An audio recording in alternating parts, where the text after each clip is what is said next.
ஆரம்பிச்சது. இந்த மாதிரி எதிர்கட்சிகள் இதை பற்றி பேச ஆரம்பிக்கும் போதே இதுல அரசியல் செய்யாதீங்க. இன்னைக்கு யார் அரசியல் செஞ்சுட்டு இருக்காங்க? And the main important point is nuclear வார். 2 நாடுகள் நியூக்ளியர் வாருக்கு அப்படியே எதிரும் நின்னாகங்கிற விஷயத்தை யார் எடுத்து வச்சா? டொனால்ட் ட்ரம்ப் எடுத்து வச்சா. ட்ரம்ப் பத்தி ஏன் பேசணும்னு நீங்க பாத்தீங்கன்னா, because Trump have been giving statements from the day one. And அந்த ஸ்டேட்மெண்ட்களுக்கு ஒரு முறை கூட இந்தியா பதில் கொடுக்கல, ஒரு வார்த்தை கூட பேசல. அப்போ 2 நாடுகள் நியூக்ளியர் பவரான நாடுகள் எதிரும் நிக்கிறாங்கன்னு யார் சொன்னா? ட்ரம்ப் சொன்னா. அடுத்த நிமிஷம் என்ன நடக்குது? சீஸ்ஃபயருக்கு ட்ரம்ப் சொன்னாரு.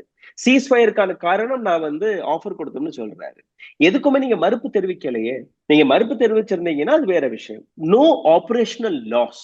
அரசாங்கம் எடுத்து வச்சது நோ ஆபரேஷன் லாஸ். எந்த விதமான விமானம் இல்ல ஃபைட்டர் ஜெட்ஸ் எல்லாம் தாக்கப்படல, எதுவுமே லாஸ் ஆகல இந்திய அரசாங்கம்.